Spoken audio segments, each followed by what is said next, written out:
السلام علیکم۔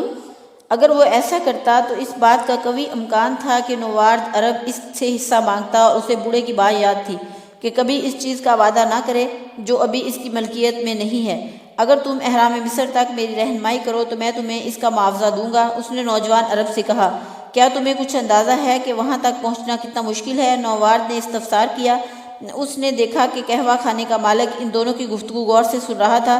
دکاندار کا اس طرح دیکھنا اسے برا لگا، مگر اسے ایک رہنما مل گیا تھا جسے وہ کسی بھی قیمت پر کھونا نہیں چاہتا تھا۔ احرام مصر تک پہنچنے کے لیے صحرا عبور کرنا پڑے گا، اور اسے عبور کرنے کے لیے بہت زیادہ رقم درکار ہے۔ پہلے مجھے معلوم ہونا چاہیے تھا کہ تمہارے پاس رقم بھی ہے یا نہیں۔ اسے یہ سب عجیب لگا، مگر اسے بوڑھے کی بات پر اعتماد تھا۔ اس نے کہا تھا، جب تم کچھ کرنے کا ارادہ کر لو تو کائنات کی ہر شے اسے ممکن بنانے پر تل جاتی ہے۔ اس نے اپنی تمام رقم نکالی اور نوارد کے سامنے رکھ دی۔ قہوہ خانے کا مالک بھی یہ سب دیکھ رہا تھا۔ اس نے عربی میں نوارد سے کچھ کہا۔ قہوہ خانے کا مالک کچھ پریشان لگ رہا تھا۔ آؤ یہاں سے چلیں، یہ چاہتا ہے کہ ہم چلے جائیں۔ جب وہ قہوے کا بل دینے کے لیے گیا تو قہوہ خانے کا مالک نے اسے بازو سے پکڑ لیا اور عربی میں زور زور سے کچھ بولنے لگا۔ لڑکا مضبوط ڈھیل ڈھال کا مالک تھا۔ پہلے تو اس نے سوچا کہ اس بدتمیزی کا منہ توڑ جواب دے، مگر یہ سوچ کر چپ رہا کہ وہ ایک غیر ملک سے تھا۔ عربی نے قہوہ خانے کے مالک کو دھکا دے کر اسے چھڑا لیا۔ یہ تمہاری رقم ہتھیانا چاہتا ہے، عربی نے کہا۔ تانجیر باقی افریقہ سے مختلف ہے، یہ ایک بندرگاہ ہے اور ہر بندرگاہ پر لٹیرے اور راہزن کثرت سے پائے جاتے ہیں۔ لڑکے کو اپنے نئے ساتھی پر اعتماد تھا۔ آخر اس نے مشکل وقت میں اس کا ساتھ دیا تھا۔ عربی رقم گننے لگا۔ ہم احرام مصر کے لیے کل روانہ ہوں گے، مگر اس کے لیے ہمیں پہلے 2 اونٹ لینے ہوں گے۔ دونوں نے تانجیر کی تنگ گلیوں میں چلنا شروع کیا۔ بازار کے دونوں طرف سٹال لگے ہوئے تھے۔ وہ چلتے چلتے چوراہے پر پہنچ گئے۔ یہاں پر بہت زیادہ رش تھا۔ ہر کوئی خرید و فروخت میں مصروف تھا۔ کوئی سبزی خرید رہا تھا، کوئی خنجر کا بھاؤ طے کر رہا تھا۔ کس طرف قالین کی فروخت ہو رہی ہے تو اس کے برابر تمباکو۔ لڑکے کی نظر مسلسل عربی پر تھی۔ آخر اس کی ساری جمع پونجی اس کے پاس تھی۔ ایک بار تو اس نے سوچا کہ وہ عربی سے اپنی رقم واپس لے لے، مگر پھر یہ سوچ کر خاموش ہو گیا کہ ایسا کرنا ایک غیر دوستانہ عمل ہوگا۔ مجھے مسلسل اس پر نظر رکھنی چاہیے، اس نے اپنے آپ سے کہا۔ اسے اس بات کا اطمینان تھا کہ وہ عربی کی نسبت مضبوط ڈھیل ڈھال کا مالک ہے۔ اس گہما گہمی میں اسے ایک بہت ہی خوبصورت تلوار نظر آئی۔ اس نے آج تک ایسی تلوار نہیں دیکھی تھی۔ تلوار کا میان چاندی کا بنا ہوا تھا اور دستے پر قیمتی جواہرات جڑے ہوئے تھے۔ اس نے اپنے دل میں عہد کیا کہ جب وہ خزانہ لے کر واپس آئے گا تو یہ تلوار ضرور خریدے گا۔ ذرا اس تلوار کی قیمت تو معلوم کرو، اس نے عربی سے کہا، لیکن اسے کوئی جواب نہیں ملا۔ اس پر یکدم انکشاف ہوا کہ اس ایک لمحے میں جب وہ تلوار کی طرف متوجہ تھا وہ اپنی تمام تر پونجی سے محروم ہو چکا تھا۔ اس کا دل ڈوبنے لگا اور آنکھوں کے آگے اندھیرا چھا گیا۔ وہ مڑ کر دیکھنے سے گھبرا رہا تھا۔ اسے معلوم تھا کہ پیچھے کچھ بھی نہیں تھا۔ وہ تلوار کو ہی دیکھتا رہا اور ہمت جمع کرتا رہا کہ پیچھے مڑ کر دیکھے۔ چاروں طرف لوگوں کا ہجوم تھا۔ لوگ آ جا رہے تھے، خرید و فروخت کر رہے تھے۔ غیر مانوس کھانوں کی خوشبو پھیلی ہوئی تھی، مگر کہیں بھی اس کا عرب ساتھی نہیں تھا۔ اس نے اپنے آپ کو یقین دلانے کی کوشش کی کہ اس کا ساتھی صرف لمحے بھر کے لیے اس سے بچھڑ گیا ہے۔ اس نے فیصلہ کیا کہ وہ یہیں پر اس کا انتظار کرے گا۔ اس دوران ایک شخص مینار پر چڑھا اور اونچی آواز میں کچھ پکارنے لگا۔ تمام لوگ پہلے تو جھکے، پھر زمین پر ماتھا ٹیکنے لگے۔ اس سے فارغ ہو کر سب نے اپنی دکانیں بند کی اور گھروں کو روانہ ہو گئے۔ سورج غروب ہو رہا تھا۔ اس نے سوچا کہ آج صبح جب سورج طلوع ہوا تو وہ ایک دوسرے بر اعظم پر موجود تھا۔ وہ ایک چرواہا تھا جس کے پاس 60 بھیڑیں تھیں۔ اسے اپنی محبوبہ سے ملنے کی امید تھی۔ آج صبح اسے اپنے ساتھ پیش آنے والے لمحات کا علم تھا، اور اب جب کہ سورج ڈوب رہا تھا وہ ایک بر اعظم پر تھا، یہاں کی زبان سے بے خبر تھا۔ وہ نہ چرواہا تھا، نہ ہی اس کے پاس اس کا زادرہ تھا۔ اس کے پاس اتنی رقم بھی نہیں تھی کہ وہ گھر لوٹ سکے۔ یہ سب کچھ سورج طلوع ہونے سے لے کر غروب ہونے کے درمیان ہو گیا۔ وہ انتہائی رنجیدہ تھا۔ اسے یقین نہیں آ رہا تھا کہ یہ سب کچھ اتنا جلدی ہو گیا۔ اس کا دل چاہا کہ وہ رو دے، لیکن وہ آج تک اپنی بھیڑوں کے سامنے بھی نہیں رویا تھا۔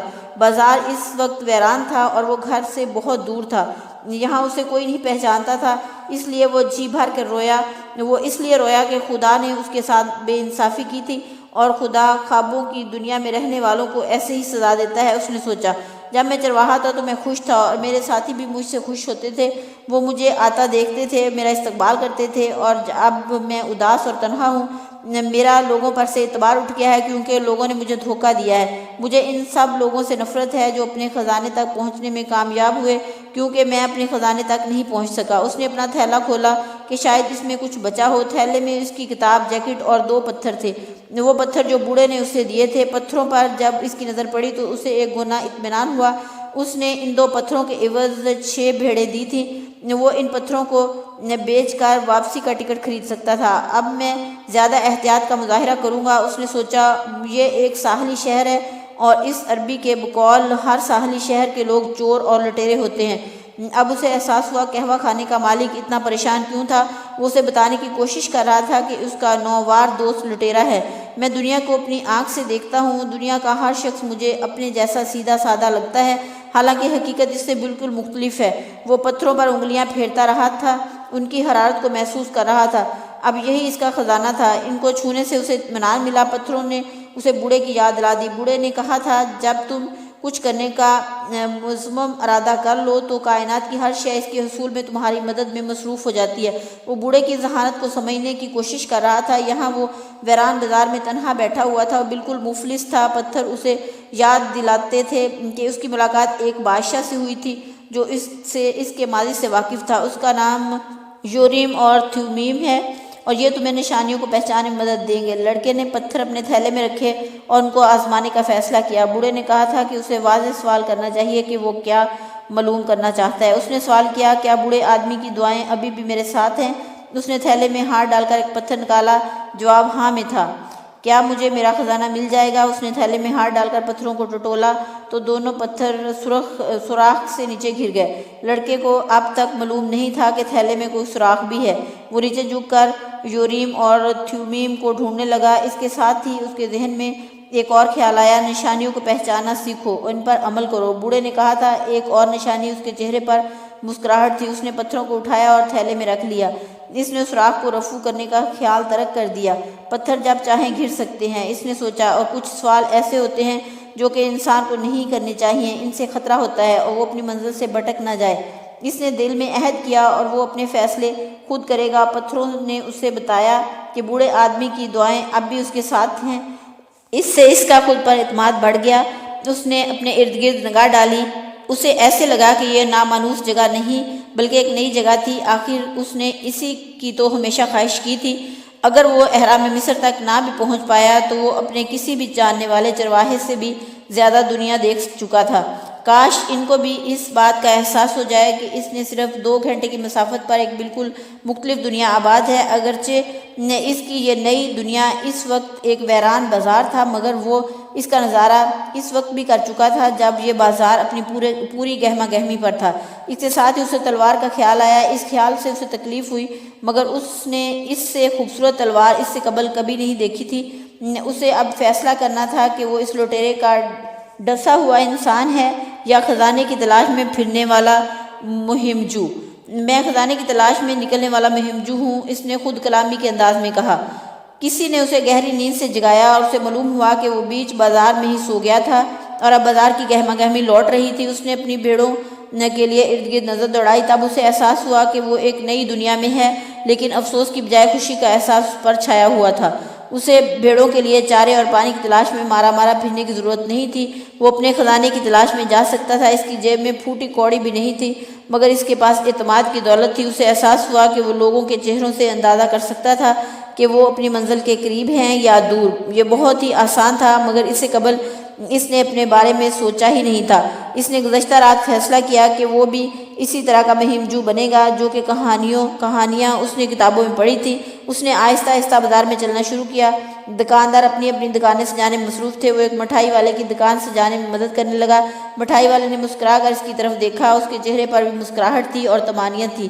وہ جانتا تھا کہ زندگی کیا ہے۔ مٹھائی والے کی مسکراہٹ نے اسے بوڑھے کی یاد دلا دی۔ یہ مٹھائی والا اس لیے مٹھائی نہیں بنا رہا کہ وہ کسی تاجر کی بیٹی سے شادی کر سکے، بلکہ اس لیے مٹھائی بنا رہا تھا کیونکہ اسے یہ کام پسند تھا، اس لیے اس کے چہرے پر طمانینت ہے۔ اس نے سوچا۔ جب مٹھائی والے کی دکان سج گئی تو اس نے لڑکے کو کھانے کے لیے مٹھائی دی، جو اس نے شکریہ کے ساتھ قبول کر لی اور اپنی راہ پر گامزن ہو گیا۔ چلتے چلتے اسے احساس ہوا کہ ایک آدمی عربی بول رہا تھا۔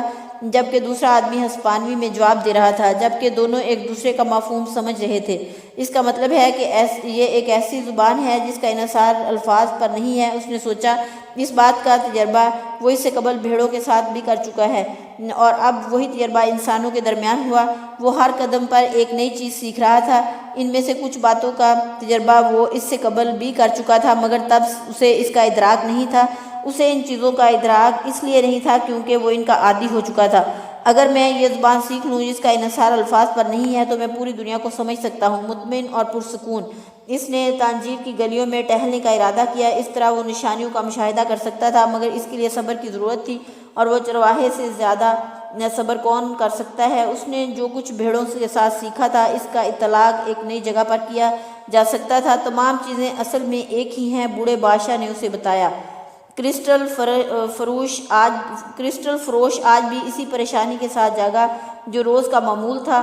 وہ اس جگہ پر گزشتہ 30 سال سے رہ رہا تھا۔ اس کی دکان پہاڑی کی چوٹی پر تھی، جہاں گاہکوں کا گزر کم و بیش ہی ہوتا تھا۔ اس کو صرف ایک کام آتا تھا، کرسٹل کی پہچان اور خرید و فروخت۔ اس کا کاروبار کبھی عروج پر تھا۔ اس کی دکان کی شہرت دور دور تک تھی، اور اس کے گاہکوں میں عرب تاجر، فرانسیسی اور برطانوی ماہرین ارضیات اور جرمن فوجی ہوتے تھے۔ تب سب کچھ بہت اچھا لگتا تھا، اور وہ بہت جلد امیر ہونے کا خواب دیکھتا تھا۔ مگر وقت کے ساتھ تانجیر بھی بدل گیا۔ نزدیکی شہر کیسوٹا اتنی تیزی سے پھیلا کہ تانجیر کی رونقیں ماند پڑ گئیں۔ اکثر دکانداروں نے اپنے کاروبار نئے شہر میں منتقل کر لیے۔ اب گاہک پہاڑی پر واقع خال خال دکانوں میں جھانکنے سے بازار سے خریداری کرنے کو ترجیح دیتے تھے، لیکن کرسٹل فروش کے پاس کوئی دوسرا راستہ بھی نہیں تھا۔ اس نے اپنی زندگی کے 30 سال اسی کاروبار میں گزارے تھے، اور وہ کسی دوسرے کاروبار سے بالکل ناواقف تھا، اور اب کاروبار بدلنا بعید از قیاس لگتا تھا۔ اس کی صبح لوگوں کو دیکھتے ہوئے گزرتی تھی، اور یہ سالوں سے اس کا معمول تھا، اور اب تو اسے لوگوں کے گزرنے کے اوقات بھی ازبر ہو گئے تھے۔ دوپہر کے قریب ایک لڑکا اس کی دکان میں داخل ہوا۔ لباس سے وہ کسی کھاتے پیتے گھرانے کا فرد لگتا تھا، مگر اس کی تجربہ کار نگاہیں کہتی تھی کہ اس کی جیبیں خالی ہیں۔ دکان میں لگے ایک کتبے سے اندازہ ہوتا تھا کہ دکاندار ایک سے زیادہ زبانیں بول سکتا ہے۔ میں کرسٹل صاف کرنے میں آپ کی مدد کر سکتا ہوں، لڑکے نے کاؤنٹر پر موجود شخص سے کہا۔ اس حالت میں یہ شاید گاہکوں کے لیے زیادہ کشش کا باعث نہ ہو۔ دکاندار نے خالی خالی نظروں سے لڑکے کی طرف دیکھا۔ تم مجھے بدلے میں کچھ کھانے کے لیے دے دینا۔ دکاندار اب بھی خاموش تھا، لگتا تھا کسی فیصلے تک پہنچنے کی کوشش کر رہا ہے۔ لڑکے نے سوچا کہ اسے اس صحرا میں جیکٹ کی فی الحال ضرورت نہیں تھی، لہٰذا اسے وہ کرسٹل صاف کرنے کے لیے استعمال کر سکتا تھا۔ اس نے تھیلے سے جیکٹ نکالی اور کرسٹل صاف کرنا شروع کر دیے۔ آدھے گھنٹے میں اس نے دکان میں موجود تمام تر کرسٹل چمکا دیا۔ ابھی اس نے کام شروع ہی کیا تھا کہ 2 گاہک دکان میں داخل ہوئے۔ انہوں نے کرسٹل خریدا۔ جب وہ کام سے فارغ ہوا تو دکاندار نے اسے کھانے کے لیے اپنے ساتھ چلنے کو کہا۔ انہوں نے دکان بند کی اور نزدیکی ہوٹل میں چلے گئے۔ صرف کھانے کے لیے تمہیں یہ سب کرنے کی ضرورت تھی؟ تاجر نے لڑکے سے کہا۔ قرآن ہمیں تلقین کرتا ہے کہ ہم بھوکوں کو کھانا کھلائیں، تو پھر تم نے مجھے کام کرنے کی اجازت کیوں دی؟ لڑکے نے استفسار کیا۔ کیونکہ کرسٹل گندا تھا اور ہم دونوں کو اپنے اپنے ذہنوں کی صفائی بھی مطلوب تھی، تاجر نے جواب دیا۔ جب وہ کھانے سے فارغ ہوئے تو دکاندار بولا، تمہارے آنے کے بعد آج میری دکان میں 2 گاہک آئے۔ یہ ایک نیک شگون ہے۔ میری خواہش ہے کہ تم میری دکان میں کام کرو۔ لوگ نشانیوں کا بہت زیادہ ذکر کرتے ہیں، لڑکے نے سوچا، لیکن شاید انہیں بھی معلوم نہیں کہ وہ کیا کہہ رہے ہیں۔ کیا تم میری دکان پر کام کرو گے؟ تاجر نے اس سے استفسار کیا۔ میں آج کا پورا دن اور پوری رات تمہاری دکان پر کام کروں گا اور تمہاری دکان کی ہر ایک چیز چمکا دوں گا۔ معاوضے میں مجھے مصر جانے کے لیے زادرہ چاہیے، لڑکے نے جواب دیا۔ دکاندار بے ساختہ ہنس پڑا۔ اگر تم میری دکان میں 1 سال بھی کام کرو تو اس کے علاوہ بھی تمہیں دکان میں فروخت ہونے والی ہر چیز پر کمیشن بھی دوں تو پھر بھی مصر جانے کا زادرہ پورا نہیں ہو سکتا۔ مصر یہاں سے ہزاروں میل دور ہے اور درمیان میں ایک لک و دھک صحرا ہے۔ ایک لمحے کے لیے ایسے لگا جیسے ہر چیز ساکن ہو گئی ہو۔ فضا میں گہرا سناٹا تھا، بازار سنسان تھا، کوئی امید نہیں تھی، کوئی مہم جوئی نہیں، نہ بوڑھا شہنشاہ اور نہ ہی منزل کا کوئی نشان، نہ خزانہ اور نہ ہی احرام مصر۔ دکاندار کی بات میں جیسے جادو کے الفاظ تھے جن سے ادا ہوتے ہی سب کچھ غائب ہو گیا۔